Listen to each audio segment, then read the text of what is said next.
لوگ اس وقت فتح مبین اعلان کر رہے تھے، یزیدی لشکر فتح ہو گیا۔ اے ظالموں، کہاں ہے وہ تمہاری فتح؟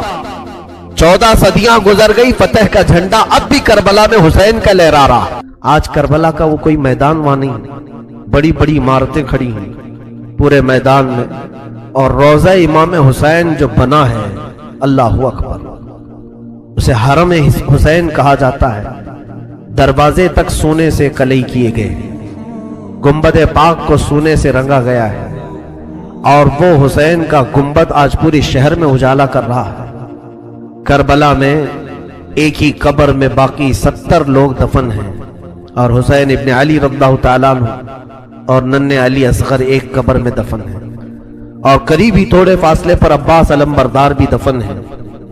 وہاں پر برسوں ان کی قبریں رہی، آج تو وہ روضہ حسین لاکھوں لوگوں کے جمع ہونے کا مرکز بنا ہوا ہے، لاکھوں لوگ وہاں جمع ہوتے ہیں۔ اور پھر روضہ حسین سے ہم سب تبرک حاصل کرتے ہیں۔ آج بھی ہمارے گھروں میں بچے پیدا ہوتے ہیں تو ہم میں سے آج تک کسی نے یزید نام نہیں رکھا، حسین نام رکھنے پر فخر کرتے ہیں۔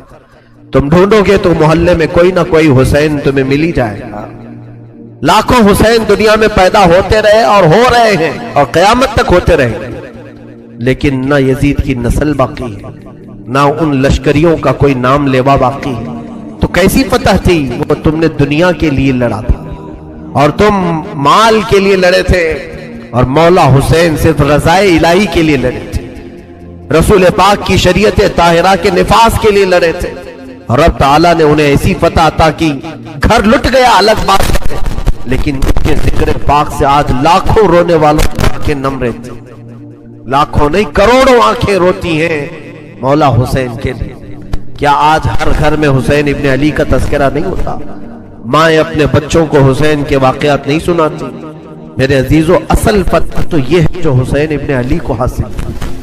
مولا حسین ابن علی رضی اللہ تعالیٰ عنہ کو جو اللہ تعالیٰ نے مقام دیا، اور اسی طرح سے ملک شام بھی ہم نے دیکھا، دمشق کے بازار جہاں مولا کو نیزوں پر لایا گیا تھا، وہاں پر معلوم کیا کہ یزید کی قبر ہے کہاں، تو لوگوں نے بتایا کہ فلاں جگہ ایک دمشق کے لوگ کوڑا کرکٹ جہاں پھینکتے ہیں، کچرا پھینکتے ہیں، اسی کچرے کے اندر کہیں اس کی قبر ہے، لیکن کوئی نشان نہیں۔ تاریخ میں ہے کہ یہ جگہ قبر یزید ہے، اس جگہ پر یزید دفن ہوا تھا، اور اسے ایک بڑی بیماری لگی تھی، اس بیماری میں وہ مرا تھا۔ تو آج تک میرے عزیزو یزید کی قبر کچرے میں گم ہو گئی، اور مولا حسین کی قبر لاکھوں کی ہدایت کا ذریعہ بنی ہوئی ہے۔ یزید کی قبر کچرے میں گم ہو گئی، اور مولا حسین کی قبر لاکھوں کی ہدایت کا ذریعہ بنی ہوئی ہے۔ تذکرہ امام حسین میں کربلا کے بعد کیا ہوا؟ جب سارے شہید ہو گئے، ان کی لاشوں پر گھوڑے دوڑائے گئے، تو جو لوگ قریب آبادیوں کے لوگ تھے وہ آئے، ان لاشوں کو سمیٹا، کتنوں کو تو انہوں نے دفن کیا اور مولا حسین کو دفن کیا۔ اب بیبیاں خیمے میں تھیں، قیدی بنائی گئی، سیدہ زینب فاطمہ زہرا کی سگی بیٹی، حسین ابن علی کی سگی بہن ہے، زوجات امام حسین ہے، بی بی سکینہ ہے۔ اس خیمے میں چند عورتیں رہ گئیں، اور بیمار زین العابدین ہیں۔ یزیدی لشکر کی طرف سے لوگ آئے اور کہا کہ اپنے ہاتھ آگے بڑھاؤ۔ ہاتھ آگے بڑھائے گئے تو ان کو ہتھکڑیاں ڈال دی گئی۔ رسول اللہ کے گھر والوں کو ہتھکڑیاں ڈال کر باہر نکالا گیا، خیمے اجاڑ دیے گئے۔ بعض روایات یہ بتاتی ہیں کہ خیموں میں آگ لگا دی گئی۔ جب خیمے جل گئے، شام کا وقت تھا، مغرب کے بعد یہ لٹا ہوا تاخت و تاراج قافلہ کوفہ کی طرف جا رہا تھا۔ کربلا سے اب یہ کوفہ جا رہے تھے، لیکن ظالموں نے جتنے شہید ہوئے تھے ان کے سر سنبھال کر رکھے تھے۔ امام حسین ابن علی کا سر لے لیا، عباس علمبردار کا سر لے لیا، اور علی اکبر امام قاسم کے سر کاٹ کر لے لیے۔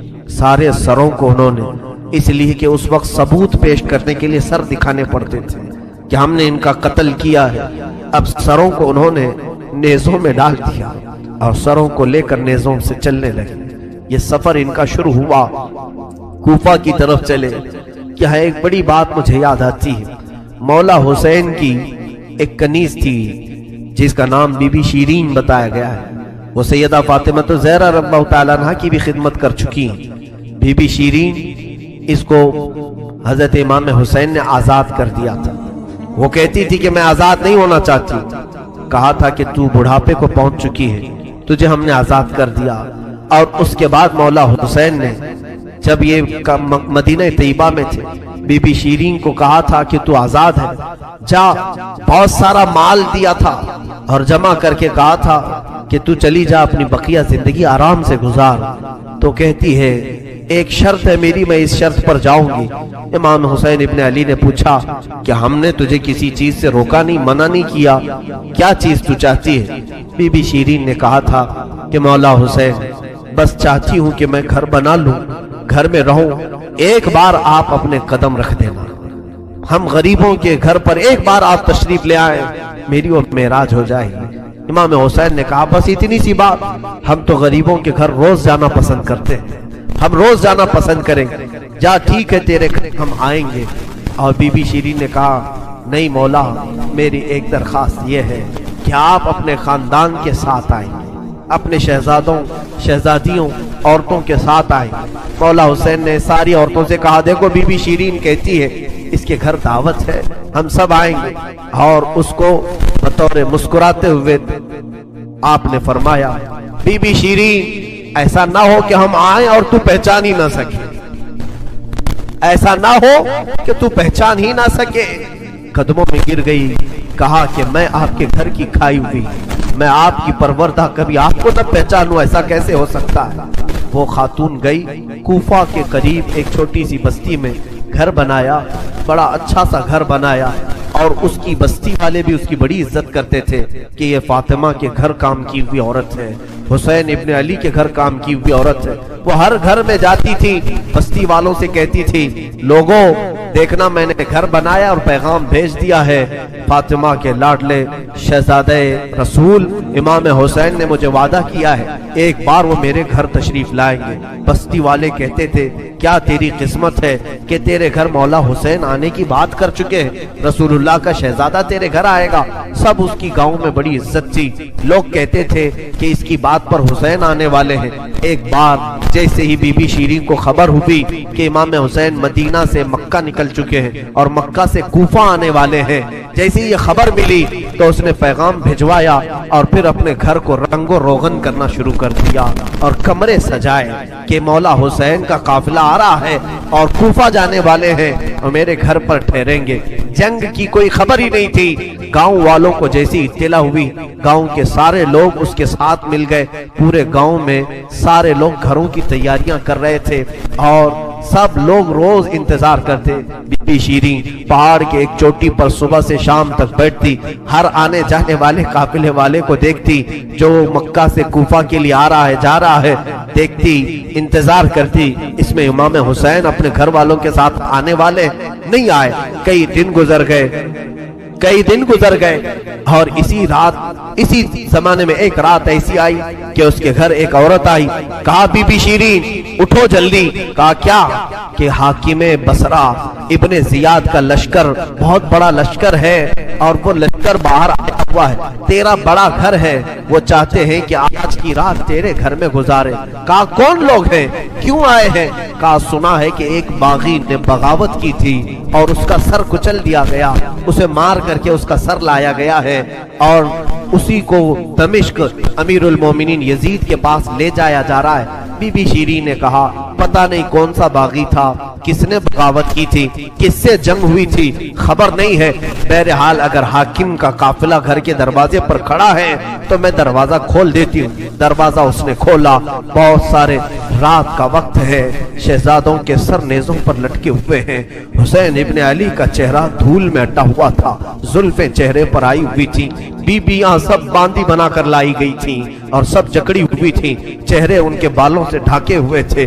اس خاتون نے دیکھا اور کہا ہائے ہائے افسوس, قیدی آئے ہیں میرے گھر.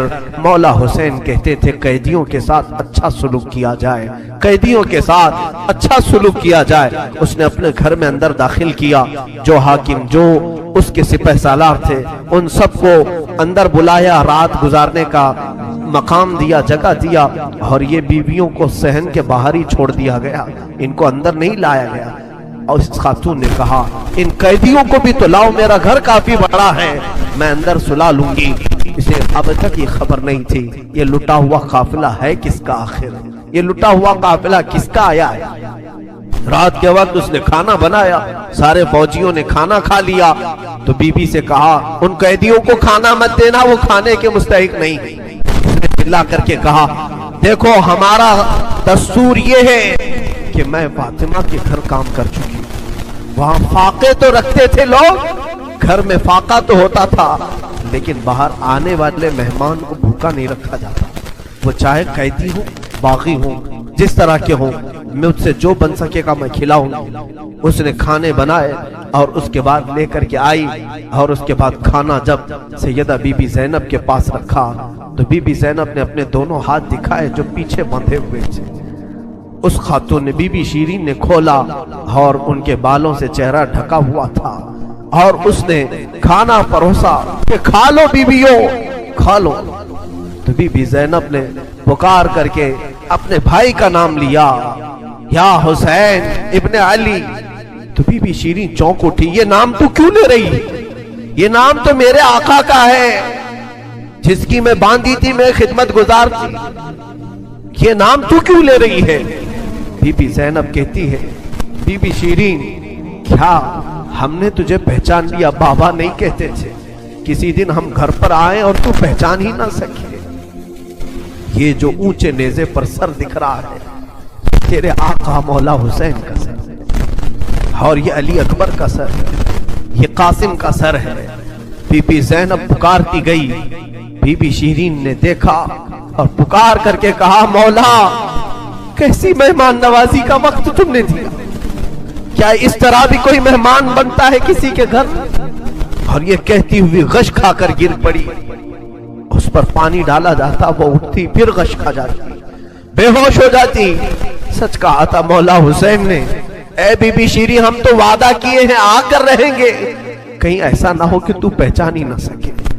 سچ کہا تھا مولا حسین، آپ اس حالت میں میرے گھر آئے کہ میں پہچان نہ سکی، کیونکہ وہم و گمان میں بھی نہیں تھا کہ فاطمہ کے لاڈلے کا کٹا ہوا سر کبھی گھر آ سکتا۔ وہ غش کھا کر کے گر گئی، روایات میں ہے صبح جب اٹھا لوگوں نے فوجیوں نے اٹھ کر کے دیکھا تو بی بی شیرین کا جسم ٹھنڈا پڑ چکا تھا، اس کی روح نکل چکی تھی۔ غم حسین میں لوگوں کی جانیں چلی گئی، یہاں آج دو آنسو ہمارے نکلتے ہیں تو لوگ ہمیں بولتے ہیں غم حسین میں لوگوں کی روح نکل گئی، جو اصلی محبت کرنے والے تھے وہ دنیا سے ہی رخصت ہو گئے۔ مولا حسین کی محبت کرنے والی بی بی شیری دنیا میں نہیں رہی۔ کہا آخری جملے اس کے یہ تھے، گھر بڑی آن شان سے اس لیے بنایا تھا کہ ایک بار مولا قدم رکھیں گے، اب انہوں نے قدم رکھ دیا تو اب جینے میں کوئی مزہ نہیں، اب میری زندگی کی تمنا پوری ہو گئی۔ اس کے بعد یہ قافلہ نکلا، کوفہ کی طرف جا رہا تھا، ابن زیاد تک پہنچنا تھا۔ حاکم بصرہ حاکم کوفہ عبید اللہ بن زیاد کے پاس یہ قافلہ جانے سے پہلے کئی منزلوں پر رکا۔ دوسری رات آئی تھی، دوسری رات ایک گرجا گھر کے پاس ان کا قیام ہوا۔ وہ ایک عیسائی کا گرجا تھا، وہاں پر قیام ہوا۔ عیسائی نے دیکھا کہ بہت سارے کٹے ہوئے سر آئے، اس نے بھی اپنے چرچ میں رکنے کی اجازت دی۔ ہائے افسوس، عیسائی بھی رحم کھا رہے ہیں، کیسے وہ مسلمان تھے جو رسول اللہ کے گھر والوں پر رحم نہ کھا سکے۔ عیسائی نے رکنے کا وہاں پر رکنے کی اجازت دی۔ اس کے بعد کہا، رات کو اس نے کہا کہ یہ جو سروں پر یہ جو نیزوں پر سر ہیں کیا یہ ہمیں ایک رات کے لیے دو گے؟ لوگوں نے کہا لے لو لے لو، لیکن امانت کے ساتھ واپس کرنا کہ یہ ہمیں دمشق پہنچانا ہے۔ اس نے سر حسین کو لیا، دھول کو صاف کیا، اس لیے کہ اسے دور سے ہی اس چہرے میں کچھ چمک نظر آ رہی تھی۔ اس عیسائی راہب نے رات کے وقت دیکھا، ایک تخت پر رکھ کر کے سر حسین کا غور سے مطالعہ کرنے لگا اور اپنی پرانی کتابوں سے ملانے لگا۔ پرانی کتابیں پڑھتا تھا اور چہرہ دیکھتا تھا، بار بار دیکھتا تھا۔ پھر چیخ کر کے کہا ہاں میں اپنے مقام کو پہنچ گیا، اس لیے کہ مقدس کتابوں میں لکھا ہوا ہے نبی کے آخری نبی کا نواسا ظلمن قتل کیا جائے گا اور اس راستے سے جائے گا، اور یہاں کی گرجا میں اگر رکے تو گرجا میں جو خدمت گزار ہے وہ اس کی خدمت کرے، مولا اسے جنت عطا کرے گا۔ وہ عیسائی راہب کہتا ہے وہ چہرے میں ساری علامتیں جو کتابوں میں لکھی یہی ہیں، وہ ایمان لے آیا، کلمہ طیبہ پڑھا، اسلام قبول کیا، رات میں اس کی دنیا بدل گئی۔ میرے عزیزو، اسی کو کہا جاتا ہے اسلام زندہ ہوتا ہے ہر کربلا کے بعد۔ حسین کے انتقال کے بعد بھی اسلام پھیل رہا ہے، ایمان دوسروں کو بانٹ رہے ہیں۔